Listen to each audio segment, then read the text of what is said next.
ਤੁਸੀਂ ਸਾਰੇ ਚੰਗੇ ਹੋਵੋਗੇ, ਠੀਕ ਹੋਵੋਗੇ।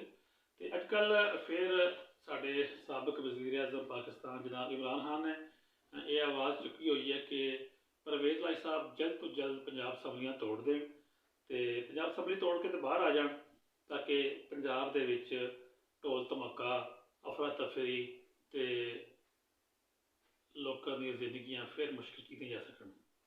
अगर खान साहब जदों उन्होंने हुकूमत ढाई गई सी, अगर वो उदों ही फैसला करते तो वो बजाय असैम्बली के बाहर आने दे कौमी असैम्बली के अंदर बहते, उन्होंने पता सी कि नवी हुकूमत जी बनी है ये किसी के इशारे पर बनी है, किसी की ताकत नाल बनी है, लेकिन बनी तिरकिया के सहारे नाल है। अगर खान साहब असैम्बली च रहते तो जिहड़ा तूफान महंगाई का नवी हुकूमत लैके आई है शायद ना होंदा, शायद नवी हुकूमत सियासी प्रैशर के सामने झुक जाती तो कुछ फैसले ऐसे कर लेंदी कि लोगों की जिंदगी जिहड़ी है इस कदर शदीद मुतासर ना होंदी। अज साडे मुल्क के जगह जगह पर किते आटा नहीं मिलता, किते दाल नहीं मिलती, किते घ्यो महंगा हो रहा है, तो वो कसूर जो किधरे ना किधरे खान साहब का भी है। खान साहब को असैम्बली रहना चाहिए सी, असैम्बली रह के गल करनी चाहिए सी, सियासतदान बन के सियासी अमल के शामिल रहना चाहिए सी। हुण भी कुछ नहीं बिगड़िया, ये साल आखिरी साल है, इलैक्शन होने ने, लेट हो सकते हैं लेकिन होने तो है ने। पंजाब के विच तरक्याती कामों वास्ते ते ना तो खान साहब के कोई नारा नहीं है भी।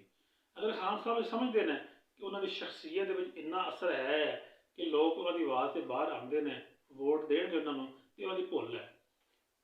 लोग तो मरियम तो जलसे तो बड़े आते हैं, लोग तो बिलावल के जलसे तो भी आते हैं, लोग तो मौलाना फजल रहमान के जलसे तो भी आते हैं, तो लोग तो रिजवी साहब के जलसे तो भी आते हैं। लोग है ही बड़े ने, आबादी साड़ी है ही बड़ी है।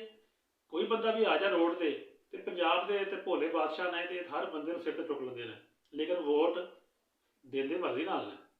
वो वेला लंघ गया कि जो लोग झूठिया नारिया से या सियासी शुभ दी बाजियां से वोट देंदे सी। हुण पंजाब के लोग जिहड़े ने वो सियाणे हो गए हैं, तो हुण वोट देन लग्गिया थोड़ा सोच लेंदे ने।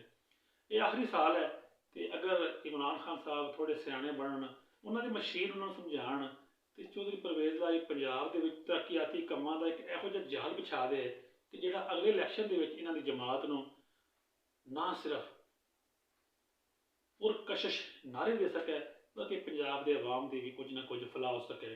पंजाब के अवाम नूं परवेज़ लाई साहब ने पहले भी 2-3 काम चंगे कीते ने, जिस तरह 1122 होगी, जिस तरह ट्रैफिक पुलिस होगी, जिस तरह स्कूलों के तलीम होगी, किताबां मुफ्त हो गई। इस तरह परवेज़ लाई को सानूं उम्मीद है कुछ होर भी ऐसे काम जरूर करेंगे कि जिहड़े आने वाले कई सालों तक उन्हों का नाम जिंदा रखेंगे। पंजाब असैम्बली नूं चलन दिओ, पंजाब के लोगों को जीण दिओ, पंजाब के लोगों को सड़कों पर आके तुहानूं डकण ते मजबूर ना करो। पंजाब असैम्बली ते चौधरी परवेज़ लाई साहब ने वोट लैना है, इतमाद फिर तोड़नी है। तो अगर तुहानूं असैम्बली तोड़न का खान साहब बहुता शौक है तो KPK भी तोड़ लो, उत्थे तो कोई रौला नहीं है भी इतमाद का वोट लैन का। लो इतमाद का वोट तो तोड़ो असैम्बली। तुहाडे जिहड़े मैंबर है ने कराची सिंध दे विच, उन्होंने कहो इस्तीफे देण, सैनेटरां नूं कहो इस्तीफे देण, फिर आ जाओ मैदान दे विच। सिर्फ पंजाब नाल खिलवाड़ क्यों, सिर्फ पंजाबियों नाल तंग क्यों तुसीं करदे हो? खुदा दा वास्ता जे सियाणे बनो, इस मुल्क ते रहम करो, मुल्क के बंदियां ते रहम करो। ये मुल्क पहले ही मुआशी लिहाज नाल बहुत पिछे जा रहा है, चला गया है। तो जे हुकूमत जिहड़ी है ये हुण स्टेबल ना हुई, ना रहन तुसीं दित्ती, तो साडी मैशियत और पतली हो जाएगी, ये मुल्क और थले चला जाएगा। तुसीं सियासी हो बंदे हो, सियासत करो, अपने वोटर को मजबूत करो, तरक्याती काम करो, इतने तरक्याती काम करो कि KPK पंजाब के तुहानूं इन्ने वोट मिलन कि तुसीं अगली दफ़ा बड़ी सौखी हुकूमत बना लो। लेकिन ये वास्ते सियासत करनी पड़ेगी, सियासत जिहड़ी है वो सीखनी पवेगी। अल्लाह करे कि साडियां सारियां जमातां सियासी शऊर का मुजाहरा करन ते पाकिस्तान की अवाम के वास्ते, पाकिस्तान के लोगों के वास्ते एक नुकते पर इकट्ठे हो जाए, जिस तरह ये अपने फायदे वास्ते इकट्ठे हो जाते हैं। पाकिस्तान जिंदाबाद।